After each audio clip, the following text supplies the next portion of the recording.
इस वक्त Pakistan peoples party के सीनियर रहनुमा कमर जमान कायरा साहब मौजूद हैं। कायरा साहब, बहुत शुक्रिया आपके वक्त का। आप लोगों की डिमांड थी इलेक्शन की डेट ही कम से कम दी जाए। बिलाल साहब कह रहे थे 90 दिन नहीं तो 120 दिन कम से कम डेट हो। तो अब ये जो शेड्यूल दिया गया है इसके मुताबिक अब पाकिस्तान पीपल्स पार्टी का क्या मौक़िफ़ है? कम से कम कुछ तारीखें तो सामने आ रही हैं। पार्टी का मौक़िफ़ तो अभी मैं नहीं दे सकता क्योंकि पार्टी की लीडरशिप से भी कोई कंसल्टेशन नहीं हो पाई जी। अभी, क्योंकि ये आया है इसके ऊपर फाइनल वर्जन तो पार्टी मशावरत के बाद देगी।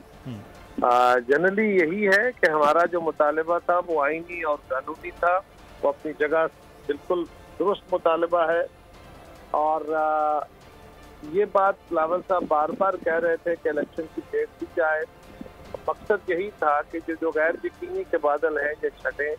तो इलेक्शन कमीशन ने जो काम किया कि हल्का बंदी का अमल जो है उसको छोटा किया जितना मुमकिन था, 4 की बजाय 3 महीने में किया। और अब उन्होंने ये जो डेट का ऐलान किया है, ये हफ्ते का भी डेट तो नहीं, हफ्ते का ऐलान किया है। इससे एक अमूमी तौर पे जो गैर यकीनी है इसमें तो बेहतरी आएगी, लेकिन अभी मैं इसके ऊपर कोई ऑफिशियल वर्जन पार्टी की तरफ से नहीं है। सही, लेकिन कायरा साहब लेवल प्लेइंग फील्ड के हवाले से जो आपके एतराज़ात हैं और आप नून लीग की बात कर रहे थे, अगर हम इलेक्शन कमीशन, वफाक और पंजाब जहां आपने इलेक्शन लड़ना है, इन सूबों की और इन जगहों की बात करें तो क्या यहाँ लेवल प्लेइंग फील्ड के लिए आपको मज़ीद मसाइल हैं या कोई बेहतरी की गुंजाइश हो रही है, बेहतरी की जाने मामलात बढ़ रहे हैं? ये लेवल प्लेइंग फील्ड के ऊपर जो इशू है इसके ऊपर हम बिल्कुल ऑफिशियल वर्जन दे चुके हैं, वही हमारा मौक़िफ़ है। और उसके लिए जो तहफ़्फ़ुज़ात हमारे थे जो CC में मेंबरान ने उठाए, वो जरदारी साहब को इख्तियार दिया गया है कि वो कंसर्न क्वार्टर से मामला एड्रेस करें। उसके फाइनल आउटकम तक उसके ऊपर कमेंट करना मुनासिब नहीं। सही। तो इलेक्शन कमीशन के हवाले से कहा गया कि पंजाब में तो तरक्याती मनसूबे भी जारी हैं, लेकिन सिंध में आपकी पार्टी के मेंबरान कह रहे हैं कि जो एक चल रही थी सिलसिला उन्हीं को भी रोक दिया गया। तो ये दो जगह अलग अलग इलेक्शन कमीशन के चीज़ें और उनके इख्तियारात और उनके रूल्स चल रहे हैं, इस पर क्या कमेंट है आपका? मेरे इल्म में तफसील नहीं है, ये तहफ़्फ़ुज़ उठाया गया है और ये दुरुस्त है।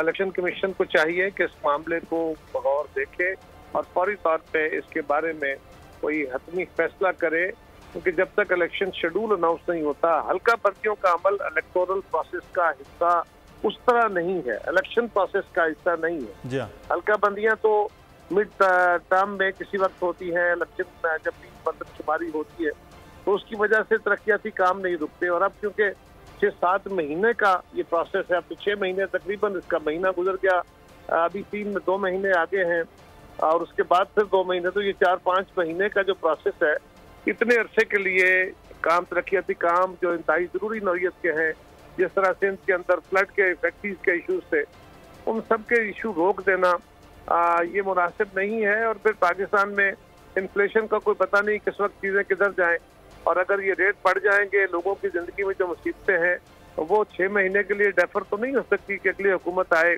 और फिर नए बजट के अंदर वो ये पैसे लैप्स हों या कीमतें रिवाइज करनी पड़ जाए, तो इसके कई कॉम्प्लिकेशन है। अच्छा, लिहाजा इलेक्शन कमीशन को चाहिए कि जो मुमकिन हो, जो पिछले बजट के अंदर अमाउंट रख के उनके टेंडर वेंडर हो गए या प्रोसेस शुरू था जिसका, उनको अलाउ करें और किसी नए प्रोजेक्ट की मंजूरी ना दी जाए। अच्छा कायरा साहब, मैं ये जानना चाहूँगी, जिस तरह से अभी हम सिचुएशन देख रहे हैं, मियाँ साहब ने 21 अक्टूबर की डेट दी, उसके बाद हमने देखा कि इलेक्शन कमीशन की भी एक तारीख सामने आ गई, फिर मियाँ साहब के जो बयानात आ रहे हैं उससे वो खासे कॉन्फिडेंट दिखाई दे रहे हैं। वो ये कह रहे हैं कि जी मैं चौथी बार प्राइम मिनिस्टर बनने जा रहा हूँ, उनकी पूरी जमात इस तरह के जो बयानात दे रही है।